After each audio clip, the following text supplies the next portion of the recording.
I was like, I don't know how we're going to start Oh, this. we're going to start. Ted got a new Bible for his birthday. I did get a new Bible for my birthday. And we have lots of glasses. And I got a Just in new case. set of cheaters that are only a little bit magnification. So with the large print and this, it's like the words are like. Did you even read the New Testament? Yeah, I was gonna say they're like jumping off the page at me. It's awesome.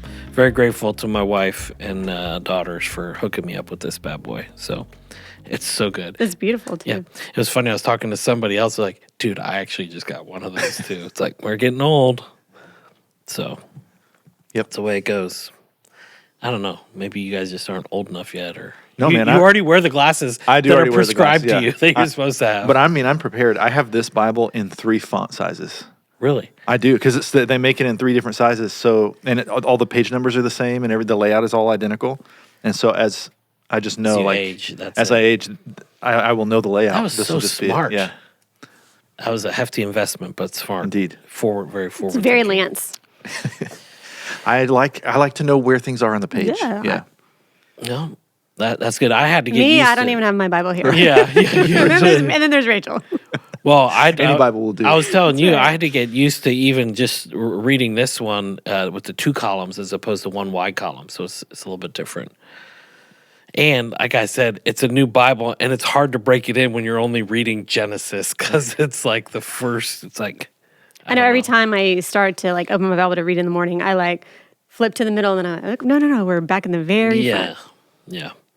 All right, so let's hop in. Sorry, I didn't mean to. And we had table. a question Ooh. on the Facebook page that I saw last night. Perfect. So it's from Go for it. Stormy, and she Wait, says, where's it from? What she referencing? chapter 15, Okay. verse 9. So this is when God's covenant with Abram, there were the animals. She says, does anyone know why God specifies animals of 3 years old in 15:9? And so here's the reference beginning in verse 7. He said to him, I am the Lord who brought you out of Ur of the Chaldeans to give you this land to possess. But he said, O Lord God, how am I to know that I shall possess it? And the Lord said to him, bring me a heifer 3 years old, a female goat 3 years old, a ram 3 years old, a turtle dove, and a young pigeon. And he brought all these, and then the thing happens. So I saw this last night and thought, I'll look it up and see. And the answer, sorry, Stormy, is no one really knows. I was like, what are you going to say? You're like, we're going to talk about this question. I was like, I cannot wait. No, I will. So some scholars think it foreshadows either the 3-year ministry of Jesus or the 3 days before the resurrection. There's all kinds of things, but no one really knows. It's all speculation. So there you go. But numbers meant something in this cultural context. So Yeah. if we're Right. waiting in that river, so is that just something that's just lost on us that maybe they did know, or it meant something that over time Yeah, so it didn't get written down? So Or it's like the peak of their life because they're supposed to be this perfect sacrifice. that Possibly, was one we thing would was that guess. it was like a 3-year-old animal is a more significant investment Mm-hmm. than a young one. yeah, I was gonna say you threw down some like crazy knowledge about the sacrifice stuff. So I Cutting didn't the know- covenant. Cutting the covenant. That's just the cultural context for what But a I didn't know covenant if it was. was like, hey, if we're gonna cut a covenant, we got to do it with like It's going to be a certain- precious animal. the I mean, it different always things, is a precious animal. It's not just like the runt of your litter. It is what is an investment because it's an offering. Is there It's a some with horse sacrifice. racing where they run them at like 3 years old or something? I could be making that up. I don't know. I don't know. Like, yeah, I thought something with horse racing. I have no idea. I don't know. It's outside of Too my many mint knowledge base. juleps. I That's didn't right. pay attention to the ages of the horses, but somebody will probably listen and hopefully they'll enlighten us because I think there is some there. I'll look it up at ChatGPT. Well, I'm glad you mentioned cutting the covenant, though, because I will say, too, just like before we start to go into any details in these chapters, working through this week, it's really amazing that we're only in, we're going through chapter 26, right?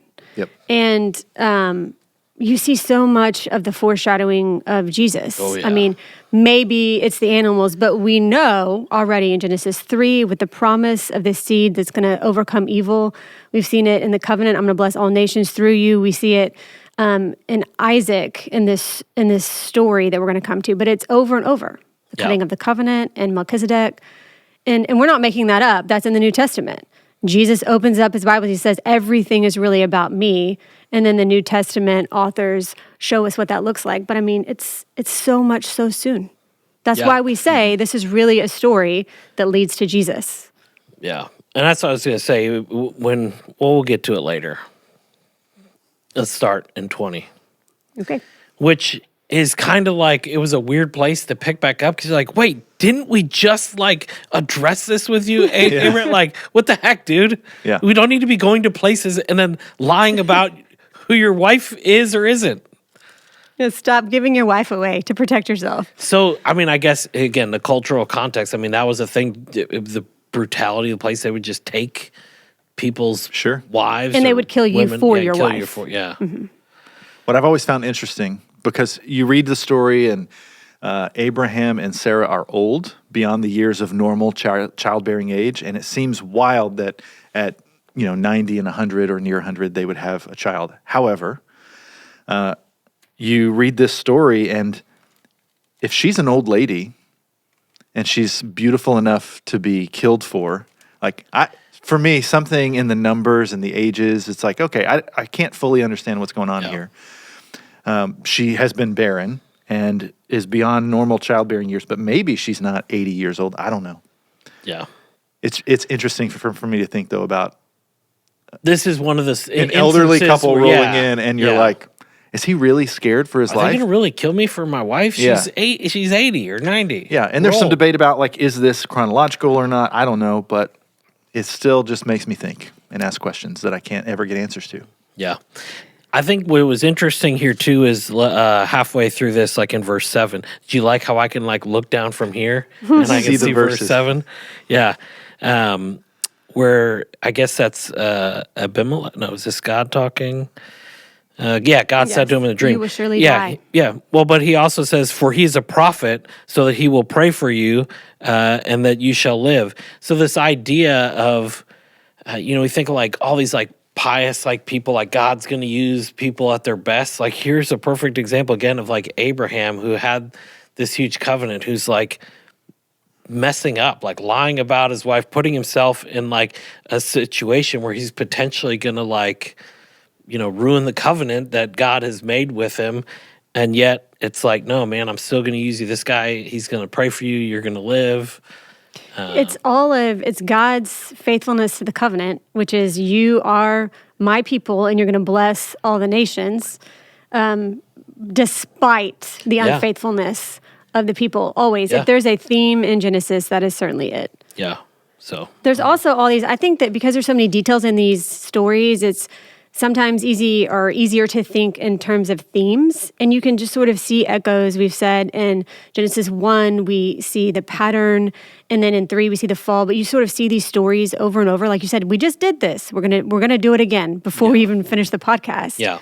So you can just even see the same language. So you shall surely die if you take this woman who surely died when they took the fruit.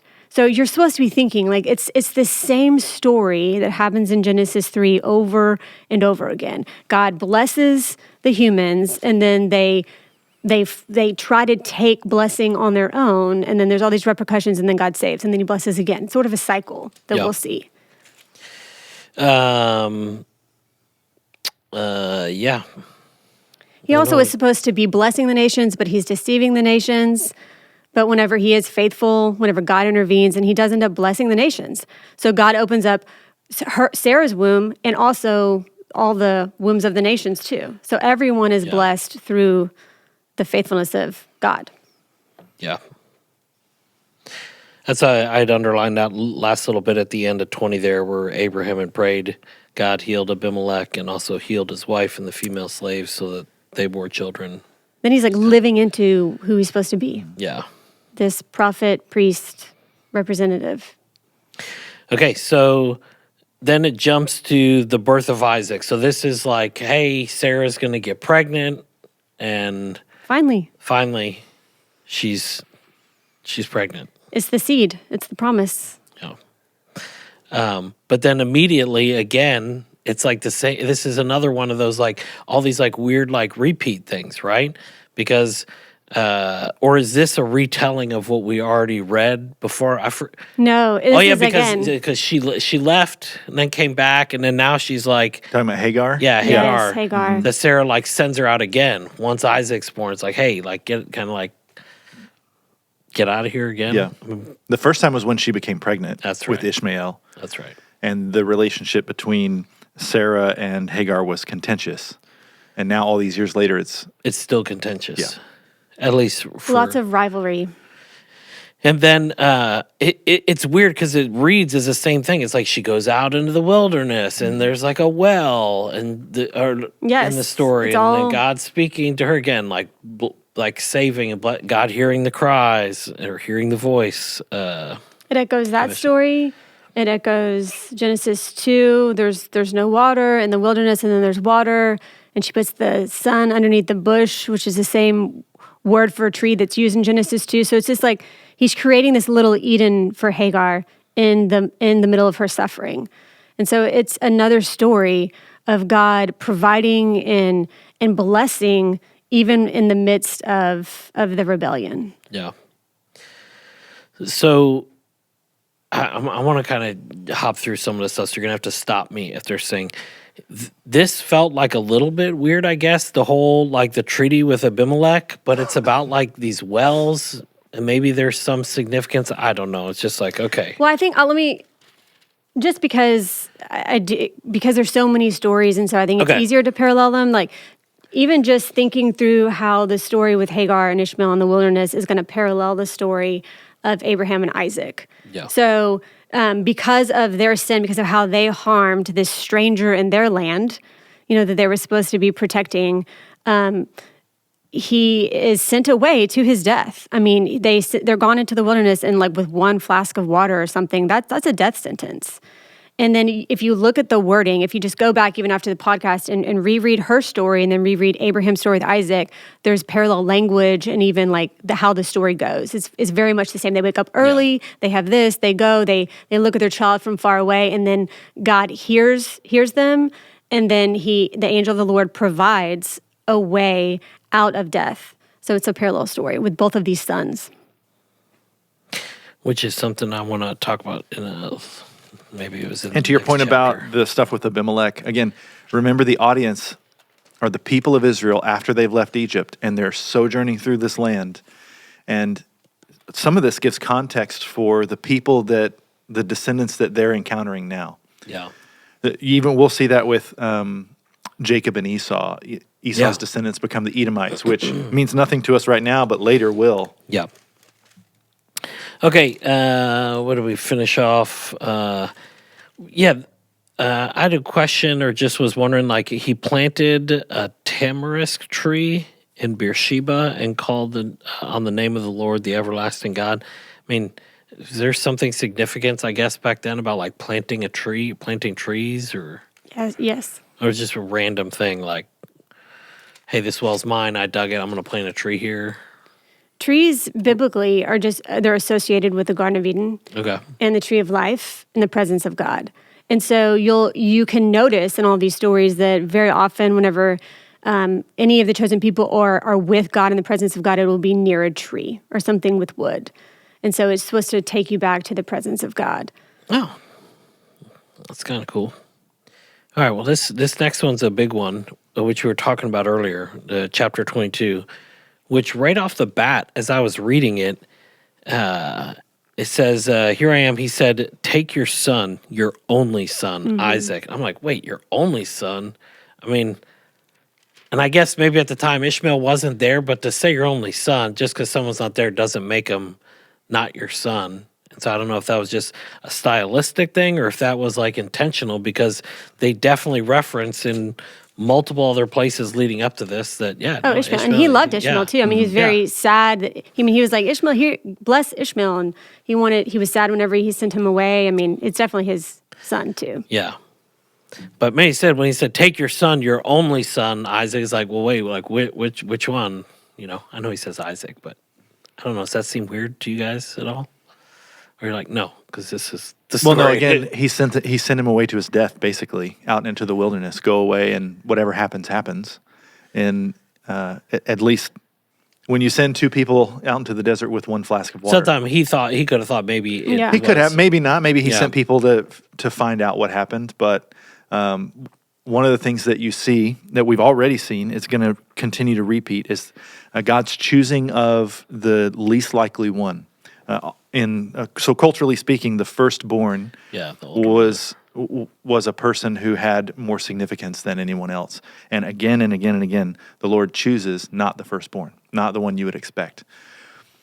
Yeah. And it's also, I think there's so many genealogies and talk about fertility and barrenness, and it's like, oh my gosh, why is the Bible obsessed with that? Well, that's like this is helpful reading through the story because Genesis 3, the seed of the woman is going to overcome all the evil in the world, and then the promise to Abraham is descendants. And so the promise is the seed of the woman. That's children, that's descendants. And so your only son is also, this is the child of the covenant. So this is the one that I promised you that you have. So it's not just his kid that he's saying, hey, sacrifice your child. That's horrible enough. But this is the promise. Sacrifice the promise. Trust that I'm still going to provide the promise and be faithful to the covenant. That is complete surrender. Yeah. Well, I think for me, just what you said earlier, all these storylines of, Jesus coming back or when he talked to the disciples, basically like looking back. I mean, these are the stories that he would have looked back upon and been like, yep, that was kind of pointing to me. Because when you're reading through this, you're thinking like, okay, yeah, your only son, and then you're like cutting wood, and then on the third day, and then like and then he'll provide himself a lamb for his burnt offering. I mean, it's just like, whoa, this is all very like the thread of what happened to Jesus. It's the picture, and it is even like the cutting of the covenant, like whenever you're not faithful, I'm the one who's going to be the sacrifice. I mean, it's all of these themes already that we see Jesus fulfills and embodies. Yeah. It's really incredible because this is the very beginning. Yep. And then towards the end there in, I guess, right at the end of 17, and your offspring shall possess the gate of his enemies. That was that earlier too? We've read that, and that came up again. And in your offspring shall all the nations of the earth be blessed because you have obeyed my voice. But I'm assuming the gates of his enemies shall possess the gate of his enemies is another like some cultural reference, but that's alluding to Jesus. Well, I think overcoming your enemies. Your enemies. Yep. Yeah. I think that's all that means, I think, yeah. So there's probably a deep dive. Maybe that was in the cheat notes and I just missed it. But he will reiterate that promise to Rebecca. Yeah, that's what I was going to say. Oh, that's where it was. Mm-hmm. So this is the first time we heard that. She'll be sort of a new Abraham. I mean, of course, in 21, Uz and Buzz. It's kind of cool. the 22, verse 21. Uz and his firstborn. Wait, Uz his firstborn and Buzz his brother. Uz and Buzz. Those would be great names. Great names for twins. Yeah. Okay, so then 20. Well, let's go back. There's still a lot to talk about. I know. I'm trying to like get through it. It is. It's all there. This is one of the It's like it's just like Genesis 12. It's a place you want to sit for a second. Yeah. Okay. So the place itself is significant, and if you read, let's see, where am I?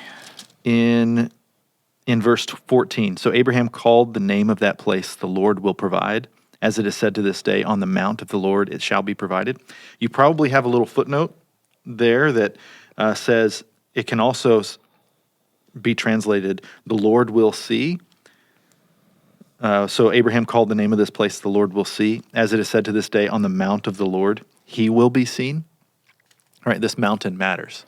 So the place where Abraham takes Isaac up to the top of this mountain. Later, it's going to show up in 2 Samuel. David is going to buy this mountaintop as a threshing floor. So that's where it was being used. Cattle would stomp out the grain, and that's where they would process the harvest. But David's going to buy that, and that place becomes the Temple Mount. So the temple is later built on this site, the temple in Jerusalem. And like, that isn't just significant for us to know now, or like as we read the story. Even historically speaking, Christians, Jewish people, and those of Islam all trace our roots back to Abraham in some way. And that's why this land is even contested today. So where the temple stood today stands one of the, I think the third holiest site in Islam. The Dome of the Rock is the monument there. That rock is the one that is referenced here. Jeez. So And it's the crazy same to think place about. where Jesus goes and is condemned and dies too. yeah, Temple Mount where he's flipping tables over, and like the Holy of Holies is here. All of that. So it says, "The Lord will see, as it is said to this day, on the mount of the Lord he will be seen." Like this is a special place Yeah. where God provides and where God can be seen. Yeah, even just, God, he's the one who hears, Hagar, and he's the one who sees. He's the God who hears and sees and is faithful. There's just so much about who God is in these stories and who his partners are, which is usually not faithful, except for in these big moments. Yeah.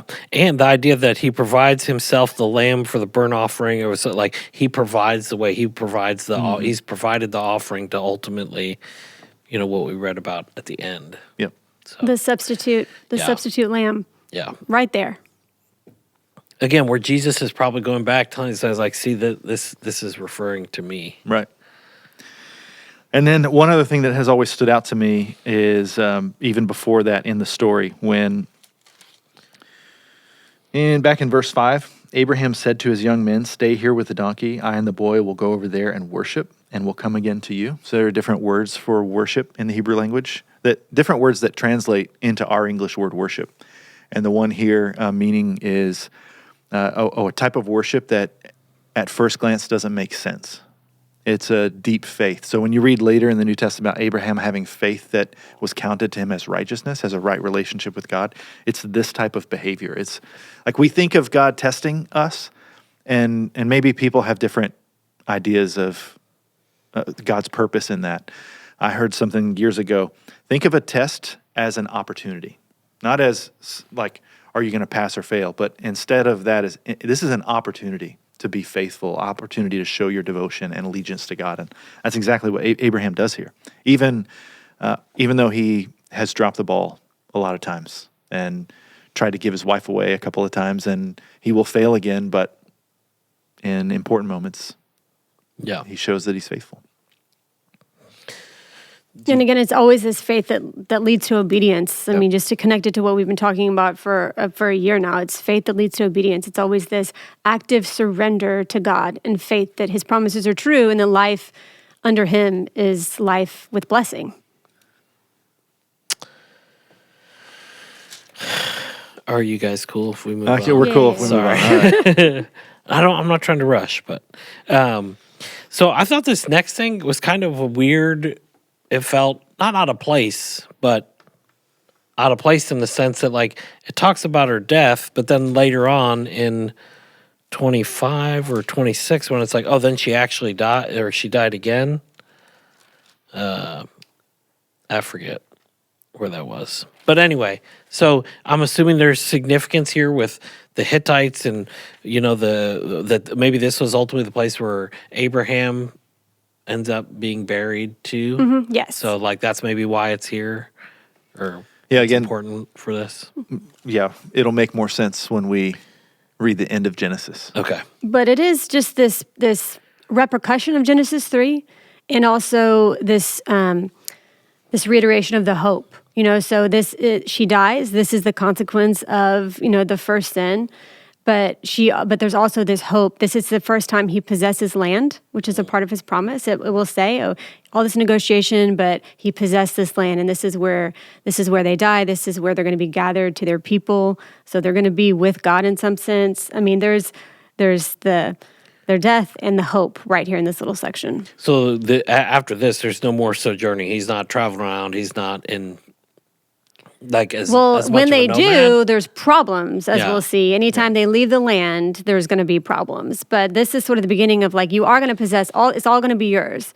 And we'll see that throughout the rest of the Old Testament. But this is the beginning of it. Okay, cool. So then 24, Isaac and Rebecca. I mean, it's a cool story. Yeah, it is. I'm sure there's some more significance here again. What makes you say it's a cool story? Like, I mean, just I guess like the the faithfulness of the obedience of this servant, this guy, to like go like kind of execute the wishes of Abraham a little bit, and then his faithfulness to like when he gets there, he's like, all right, God, like here's your, and then boom, like as soon as he's done praying, there's the Rebecca, and is like, oh yeah, you can have a drink. Oh, and actually, let me go get more water for your camels, which is exactly kind of what he had asked for. So I think sometimes, like when we pray for things, it's like, yeah, he's not really gonna do but sometimes he does when it, I guess makes sense. Yeah. I mean, Isaac needs a bride. He needs his other half because that's how the promise is going to continue. Yep. And so this is another story about God providing for his promise and blessing. And then she is this figure who a lot of what she does and a lot of how she's blessed echoes Abraham. So she's from the same place where he was, and then they say, "Are you going to go?" And she leaves her father and her land, and her blessings are echoed blessings from the beginning whenever God calls Abraham out, and then in the end whenever he's faithful in his sacrifice offering of Isaac. He says the enemies. What's the exact wording? Well, that's in later very on. Similar phrases. It's right there in 60. It says, our sister, may you become thousands of 10,000s, and may your offspring possess the gate of those who hate him. Yeah. So it's just echoes of the promise and blessings to Abraham. So this is the covenant promise moving forward, and this is God providing how that's going to happen. I mean, she is his first cousin. Yes. So there is a lot of that. It's not this, but I think A that little goes more distance than a half sister. Yeah, that's true. That's true. But you get people like early on, you're like, okay, people, like if there was only this, like, that happened. Yeah. She also provides comfort for him in death at the end of this. I love that picture. I mean, comfort, it's really what Noah's name means. Noah means rest and comfort. And just the comfort that she provides whenever they're together. I mean, is there anything else that again, I skimmed over just a summary of it, but are there things that's like, oh no, this is a tie to this, or this is, you had mentioned a couple things there, Rachel, but I don't want to. I think that's This is a long chapter. I think I'm good. All right. So at the end there again, she leaves kind of obediently, like, yeah, no, I'm gonna go, and then. Yeah, Abraham's death. And it is. I will say this. Sorry, I always do this. Yeah, yeah. I'm like, never mind. Sorry. Well, it's just it's one of the first pictures of just this woman who is faithful, who's an outsider and is faithful, and then God works His covenant promises through, which we'll see over and over in the Old Testament with Tamar and Ruth and all sorts of women who are faithful to God, and then He carries His blessing of this one who's going to save the world through them. Yeah. Okay, 25. Here we had that, just again noted this idea of the, at the end in, 6, where he talks about, but the sons of his concubines Abraham gave gifts, and while he was still living, he sent them away from his son Isaac eastward, out to the east country. So it's this weird, like, Sarah's dead, and he gets more wives and he has kids, but he kind of like keeps them separate. Good. Yeah. Yeah. That never works out well. That's why he sends them away. Yeah. It's like, this is not going to go well if they all stay together. Get out of here. Yeah. I did see on Facebook too, a question about the genealogies. Especially when you get to Jesus' genealogies in the New Testament, that's doing something very specific. He's the seed, right? That's why it matters. Here, it matters. I don't think you need to worry about every single name in there. Don't get lost in that. But if you do notice, they are going to be some of the people, the nations that are hostile to the Israelites in years to come. And you see that right here too. And also east always means outside of Eden, outside the presence of God. So they all go east. East of Eden is always outside the presence of God and His promises. Yes. But I just noticed too, just reading through this week, how much just the the strife between family. There's lots of sibling rivalry here. There's unfaithfulness, there's deceit, there's sibling rivalry.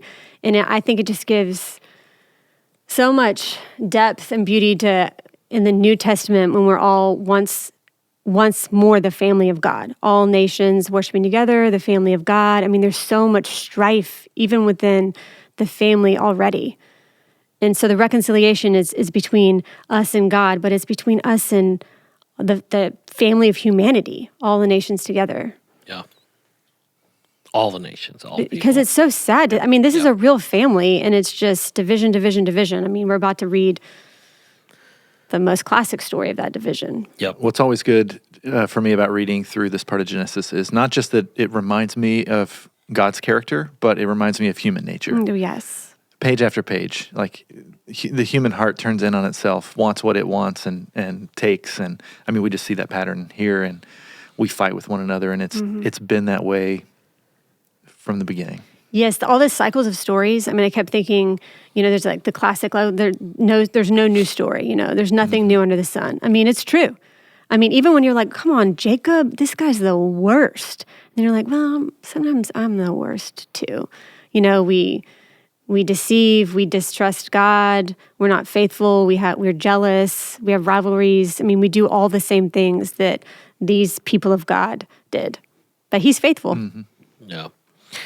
All right, so Abraham gets buried with his wife Sarah. Then we hear a little bit about the generations of Ishmael, and then Ishmael passes away. And then this is where we get Isaac's kind of, now it's like the new patriarch. This is the next generation. Yeah, the next generation. So it starts here in 25, and we get the birth of his two sons, Jacob and Esau, who are twins. And we read that story. Yeah, so Jacob is the one, I mean, even in the New Testament, the Pharisees say, like, we're sons of Abraham, Isaac, and Jacob. Jacob's name is always thrown in there. And if you grew up in church, maybe you had an experience like I did, where you just always hear this name and associate it as like, oh, one of the heroes of the Bible. But his name means cheater. Yeah. Or deceiver. Like, he's not a good person. And if you know the language, and I don't, but I've learned this. Like, if you're reading the story in Hebrew and you hear that name, you're like, oh, this is the bad guy of this story.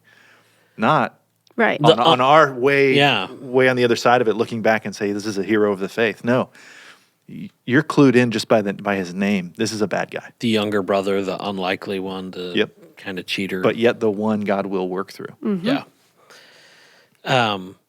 And again, you see from the very beginning, he's trying to grasp at the blessing. Yeah. He's trying to take the blessing on his own. God's already promised it before he was born, but his whole life is marked by him trying to take the blessing and not trusting God to just bless. Yeah. Okay, I guess the whole Esau selling his birthright, being tricked, that's like the kind of the... Well, it's really interesting too, because he's tricked, but he does just sell it out, in the beginning, because he, does it contempt? He had contempt for his birthright. He didn't care about it enough. And so it is, again, a picture of there's consequences to how we treat the blessing of God, to how we value being with God, to making our own choices, what is good in life. Is it what's right in front of us, or is it what God has promised to bless us? And so Jacob deceives, but Esau also makes his own choices. Yeah. You cool if I go on? Keep going. Okay. 26.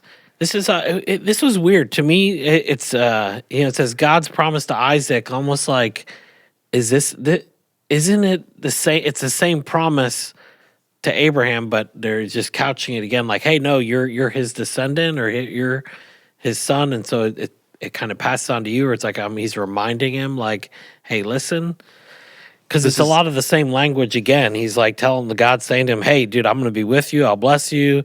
To you and your offspring, I will give you these lands, and I will establish an oath that I swore to your father.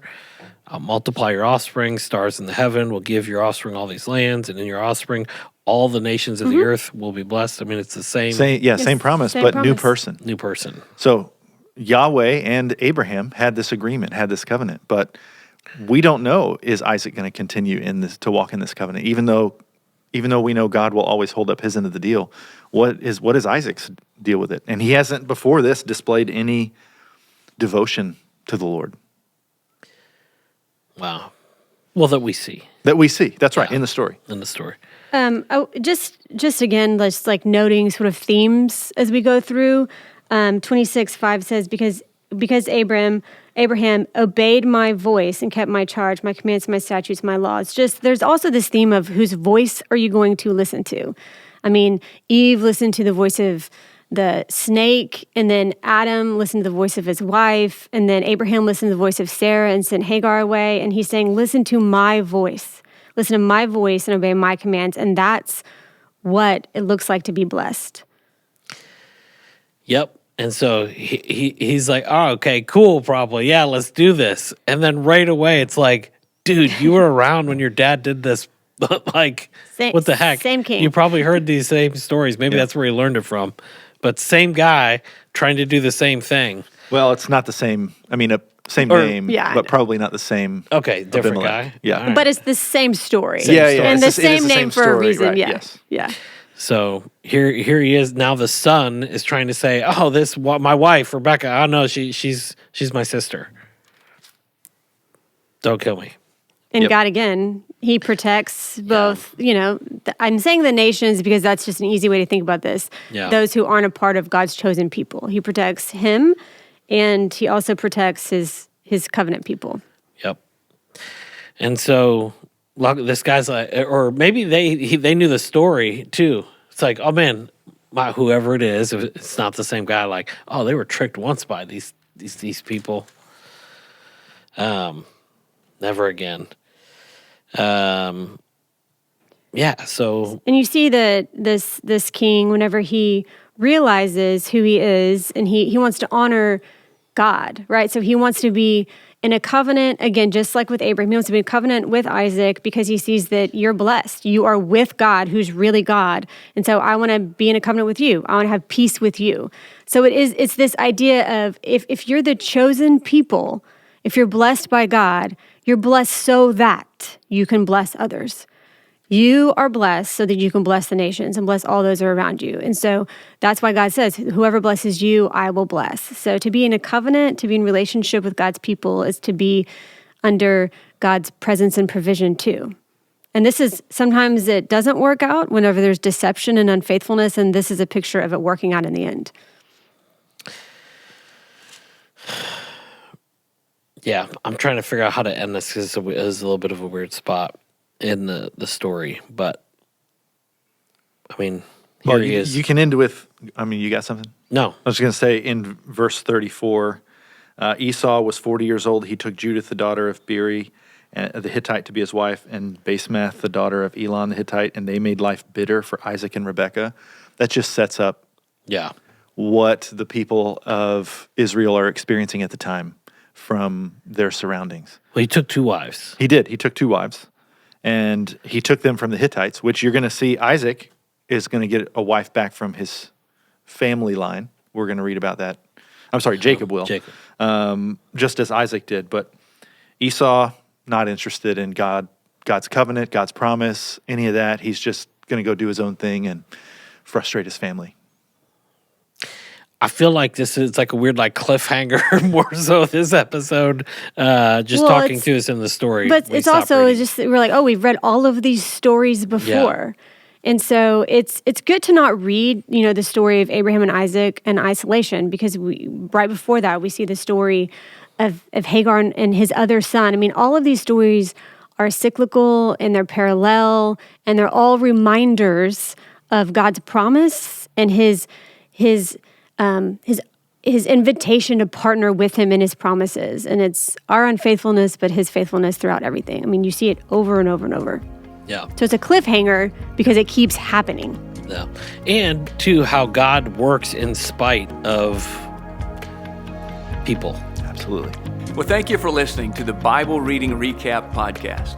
Remember, as we read and reflect on God's Word together, we're growing in our commitment to be a people of hope with our one heart fully surrendered to Jesus. You can subscribe to receive additional resources to help you study the story of Scripture at clearcreekresources.org. We'll see you next week.